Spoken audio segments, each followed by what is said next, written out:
న్యూస్కు స్వాగతం సుస్వాగతం. నేను మీ వల్లకొండ లక్ష్మణ్ న్యూస్ ఎడిటర్ని. నేను ఒక ముఖ్యమైన విషయం మీకు చెప్పాలనుకుంటున్నాను. ప్రతి ఒక్కరికి ఈ ఒక్క ఎలక్షన్లో చాలా ఇబ్బందులకు కొంతమంది ప్రస్తావన నాకు ముందుకు వచ్చి నేను స్వయంగా విన్న విషయాలు ఇవన్నీ సొసైటీలో జరుగుతున్నాయి. కొన్నిటికి ఆధారాలు ఉంటాయి, కొన్నిటికి ఆధారాలు ఉంటాయి. అలాంటివి కొన్ని సంఘటనలు ఇవి అనేవి మీరు యూట్యూబ్లో కానీ న్యూస్ ఛానల్లో కానీ కొన్ని రావు. ఇలాంటివి ఇవన్నీ కోర్టు లోపల కేసులల్లా మరి తిరుగుతున్న వారికి తెలుసు ఇవన్నీ విషయాలు. ఈ యొక్క వీడియో చూస్తున్న ప్రతి ఒక్కరికి నా యొక్క హృదయపూర్వక నమస్కారాలకు తెలియజేస్తున్నాను. మరి ముఖ్యంగా మా యొక్క IVMR న్యూస్ ఛానల్ సబ్స్క్రైబర్స్ అందరికీ నా యొక్క హృదయపూర్వక నమస్కారాలు. అందరూ ఇబ్బందులకు గురవుతున్న సమస్య ఇది. టాపిక్ ఏంటంటే మున్సిపల్ ఎలక్షన్లో ప్రజలు జాగ్రత్త, కబ్జా భూములపై కసరత్తు. మున్సిపల్ ఎలక్షన్లో దూరంలో ఉన్న సమయంలో కొందరు ప్రజాప్రతినిధి నాయకులు భూ కబ్జాలకు సంబంధించి అవినీతి మరియు రాజకీయ వ్యాసాలకు పాల్పడుతున్నారని వార్తలు వస్తున్నాయి. గత 15 నుండి 20 సంవత్సరాల పాటు వీరు కబ్జా భూములను కాపాడుకోవడం కోసం ప్రజల ఆశయాలను ద్రవ్యం చేస్తున్నారని విమర్శలు ఎదుర్కొంటున్నాయి. ఈ సందర్భంలో ప్రతి ఓటర్ తమ ఓటు విలువను అర్థం చేసుకోవడం అత్యంత అవసరమైంది. ఇది టాపిక్. ఒక కౌన్సిలరు చాలా డబ్బు ఖర్చు చేసి ఓటు అడుగుతూ ఉంటాడు. దయచేసి నేను వీడియో ముఖానందరికీ తెలియపరుస్తున్నాను. ఖచ్చితంగా వినండి. ఇది కొంతమందికి అర్థం కాకపోవచ్చు, కానీ బాధించే వడ్డుల వాళ్లకు మాత్రం ఈ వీడియో ఖచ్చితంగా ఉపయోగపడుతుంది. ఎవరైతే వాళ్ళ భూములు కబ్జా చేసి వారు ఎంత వాళ్ళని టార్చర్ చేశారో వాళ్ళకు మాత్రం ఈ యొక్క వీడియో అర్థం. మీరు అందరూ ఓటు వేయాలనుకుంటున్నారు మున్సిపల్ ఎలక్షన్ లో. మొన్న సర్పంచ్ ఎలక్షన్ అయిపోయింది. ఇప్పుడు మున్సిపల్ ఎలక్షన్ లో కూడా సర్పంచ్లు కూడా భూ కబ్జాలు చేసిన వారు ఉన్నారు. మున్సిపల్ కౌన్సిలర్లు కూడా చాలా మంది భూ కబ్జాలు చేసి ఆ కబ్జా చేసిన భూములని అంటే 2-3 సార్లు పోటీ చేస్తారు. అంటే ప్రతి 5 years కు ఒకసారి ఎలక్షన్. ఈ 5 years ఎలక్షన్ కు వీరు రావడం అంటే వీళ్ళు ఒక 3 times వీళ్ళు ఖచ్చితంగా విన్ అయ్యారు. వాళ్ళు కౌన్సిలర్ అయిన్లు అంటే వీళ్ళకు ఆ భూమి కబ్జా చేసిన భూమిని వీళ్ళకు అనుకూలంగా ఉంటుంది. అప్పుడు కోర్టు కూడా ఏం చేయలేకపోతుంది. వీళ్ళు దానికి ట్యాక్సీ కడతారు. అన్ని విధాలుగా వాళ్ళ డాక్యుమెంట్స్ అన్ని తయారు చేసుకుంటారు. ఇందులో ముఖ్యంగా బాధించబడతారు అధికారులు. ఎందుకంటే ప్రజాప్రతినిధి నాయకుడు చెప్పినట్టుగానే అధికారులు పనిచేస్తారు. ఎందుకంటే మీరు వేసిన ఓటు అలాంటిది. ఇక్కడ అధికారులని తప్పు పట్టేందుకు లేదు. ఒక ప్రజాప్రతినిధి నాయకుడు చెప్తే అధికారులు ఎలాంటి అయినా చేస్తారు వాళ్ళు. ఇదే మీ అందరి ఓటుకున్న మన విలువ అంటే ఇది. దయచేసి నేను చెప్పదలుచుకున్నది ఏంటంటే మీరు ఓటు వేసేటప్పుడు ఆ వ్యక్తి బ్యాక్గ్రౌండ్ చూడండి. ఆ వ్యక్తి భూమి కబ్జా చేసిండా, ఎంత కబ్జా చేసుకున్నాడు ఎంక్వైరీ చేసుకోండి. ఇవన్నీ మీరు యూట్యూబ్లో కానీ సోషల్ మీడియాలో కానీ ఉండవు. మీ చుట్టుపక్కల మీ ఊరు లోపలనే ఆ క్యాండిడేట్ గురించి తెలుసుకోండి. ఎంతమందికి భూమి కబ్జా చేశాడు, ఎంతమందిని ఇబ్బంది పాలు చేశారు అని తెలుసుకొని ఓటు వేయండి. ఎందుకంటే మీరు ఆ ఓటు వేయడం వల్ల ఇంకా కబ్జాలు చేస్తాడు. ఇంకా కబ్జాలు చేయడం వల్ల కోర్టు లోపల ఇంకా చాలా కేసులు పెరుగుతూ ఉంటాయి. చాలా మంది ఇట్లా బలవుతూ ఉంటారు. ఫ్యూచర్లో అదే భూమిని మీరే మీ కొడుకు కానీ ఎవరో కానీ అప్పుడు కొంటాడు. అతను కూడా ఇబ్బందుల పాల్పడతారు.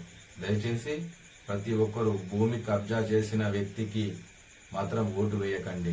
అలాంటి వ్యక్తి వస్తే కోర్టు లోపల కేసులు కూడా పెరుగుతూ ఉంటాయి. కొంతమంది కేసులకు భయపడి ఆ కబ్జా చేసిన వ్యక్తికి 10, 20 వాళ్ళకే ఉల్టా రిజిస్ట్రేషన్ చేసి ఇచ్చిన వాళ్ళు కూడా ఉన్నారు. అలాంటి కేసులు చాలా ఉన్నాయి. ఇలాంటివి మాత్రం బయటకు రావు. ఎందుకంటే భయపడి వాళ్ళతో ఎందుకు పెట్టుకోవాలి, ఆయన ఒక కౌన్సిలర్ వాళ్ళతో ఎందుకు పెట్టుకోవాలి, ఒక ఎమ్మెల్యే వాళ్ళతో ఎందుకు పెట్టుకోవాలి. ఇలా చాలా మంది ఉన్నారు.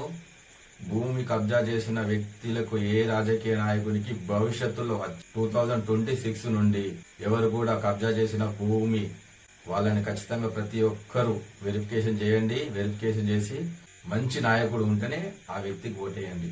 మనకు అప్పుడు మంచి సమాజం వస్తుంది, మంచి ప్రజాప్రతినిధి నాయకుడు ఉంటాడు. కేసులు కోర్టు లోపల పెరగడానికి ఇది కూడా ఒక ముఖ్య కారణం. భూమి కబ్జాలు, కోర్టు లోపల కేసులు తెగని చాలా ఉన్నాయి.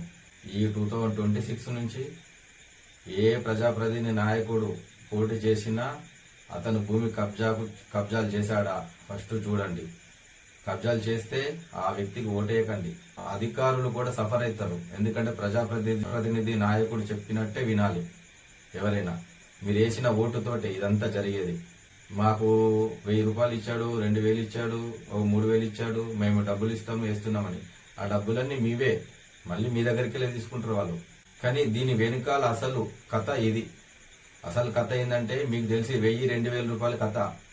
కానీ అతను ఎంత భూమి కబ్జా చేసిండో మీకు తెలియదు. అది తెలుసుకొని ఓటేయమంటున్నాను. మీరు 1000-2000 కాదు, 1000-2000 రూపాయలకు కాదు, అతను ఎన్ని కబ్జా చేశాడు అది లక్షలలో ఉండొచ్చు, కోట్లలో ఉండొచ్చు భూమి. మీకు ఇచ్చే 1000-2000 పెద్ద విషయం కాదు వాళ్ళకు.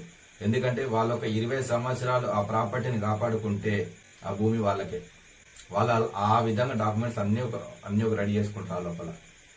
అప్పుడు కోర్టులో కూడా వీళ్ళే ఉన్నారు కాబట్టి ఎలాంటిది ఉపయోగం ఉండదు. దయచేసి మా యొక్క ఐవిఎంఆర్ న్యూస్ ఛానల్ నుంచి అందరినీ వేడుకుంటున్నాము. ఇది ఒక మెసేజ్. మీకు నచ్చితే ఈ యొక్క వీడియోకు కామెంట్ ఇవ్వండి. నేను చెప్పింది వాస్తవమా కాదా ఖచ్చితంగా ఎంతమంది భూ కబ్జా పడ్డ వాళ్ళు మాత్రం ఖచ్చితంగా కామెంట్ చేయండి. ఊరు లోపల ఎంతమంది కబ్జాకు ఎదారో, ఎంతమంది కోర్టు లోపల కేసులు చుట్టూ తిరుగుతున్నారో మీరు కామెంట్ చేయడంతో ఇంకా చాలా విషయాలు తెలుస్తాయి.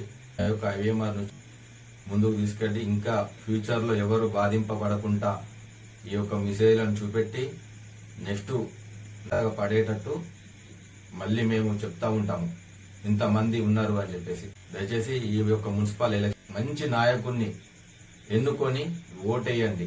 మంచి నాయకుడు వస్తే ఎలాంటి భూమి కబ్జాలు కావు, మంచి పాలన అనేది అతను ఇస్తాడు. ఖచ్చితంగా 100% ఇస్తాడు.